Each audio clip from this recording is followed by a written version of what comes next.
Morning friends, जैसे कि आपको पता है कि किसी भी गवर्नमेंट एग्ज़ाम को क्रैक करने के लिए रीजनिंग एक बहुत इम्पॉर्टेंट सब्जेक्ट है। इसलिए आज हम लेकर के आए हैं रीजनिंग का इंग्लिश अल्फ़ाबेट का क्रम।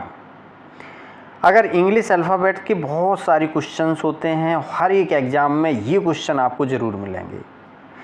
इसलिए आपको अंग्रेज़ी वर्णमाला का क्रम कैसे याद करना है उसका सबसे आसान तरीका हम आपको बताएंगे।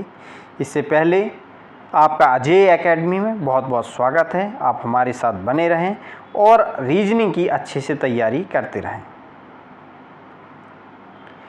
ये जैसे अंग्रेज़ी वर्णमाला लिखी हुई है, अब इसका क्रम आपको कैसे याद करना है बड़े आसान तरीके से मैं आपको बताता हूँ। कुछ है जैसे ABCD आपको अच्छे से याद हो जाते हैं। जैसे A1 पे आता है, B2 पे आता है, C3 पे आता है, ये आपको याद हो चुके हैं और D4 भी याद हो चुका होगा। अब इससे आगे क्या है कि आपका सीक्वेंस बढ़ जाता है, इसलिए आपको याद सही से नहीं होता है।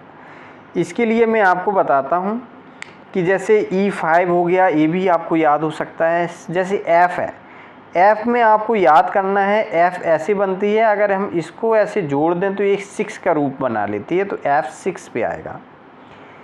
G छोड़ दीजिए। H को अगर हम देखें तो एक H ऐसा होता है, अगर हम ऊपर और नीचे दोनों तरफ जोड़ दें तो इसकी शेप कुछ 8 जैसी होती है, तो इसका मतलब H 8 पे आता है।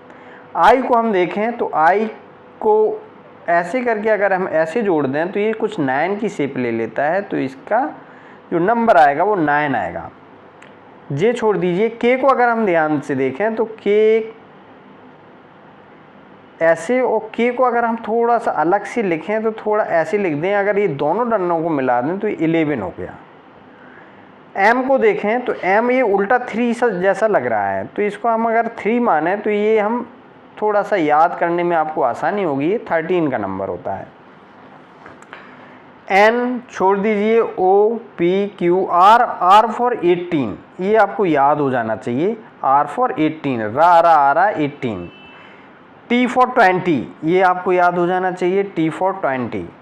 W में देखिए, इसमें भी उल्टा 3 बन रहा है, तो ये 23 हो जाएगा, क्योंकि इसकी आपको पता है 26 टोटल होते हैं, तो ये 23 हो जाएगा।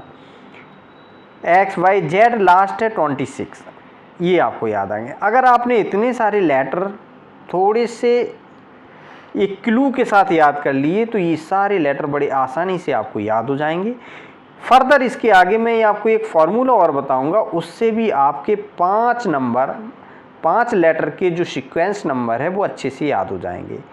तो इससे आपको मदद क्या मिलेगी कि आप आगे और पीछे के नंबर बड़े आसानी से निकाल सकते हैं, और इस टाइप के अंग्रेज़ी वर्णमाला के जितने भी क्वेश्चन होते हैं बड़े आसानी से बहुत कम समय में आप निकाल सकते हैं। ये फॉर्मूला है आपका EJOTY। इसको हम एजोटी से याद कर लेना है।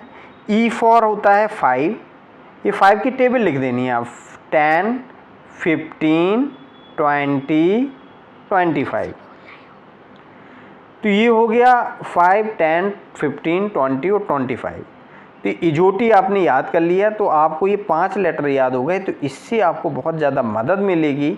आप लेफ़्ट और राइट करके, जैसे टी है और यू के बारे में पूछा है, तो टी का अगला यू होता है, तो टी यू कितना हो जाएगा 21। एक कम कर दें, टी से पहले एस होता है तो 19 हो जाएगा, -1 कर दो यहाँ से, तो ये एस की वैल्यू आ जाएगी 19। तो ऐसे करके आगे और पीछे बड़े आसानी से याद कर सकते हैं।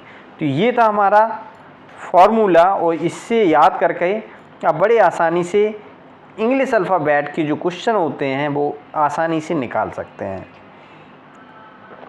इसी प्रकार से आप हमारे चैनल के साथ बने रहिए। अजय एकेडमी हमारा चैनल का नाम है, इसको सब्सक्राइब करिए, लाइक कीजिए और कमेंट कीजिए कि आपको अगला वीडियो कैसा चाहिए। रीजनिंग के रिलेटेड में आपकी सारी तैयारी कराएंगे, और हम बेल आइकन ज़रूर दबा दीजिए, सो दैट आपको नोटिफिकेशन हमारे अगले वीडियो का मिल जाए।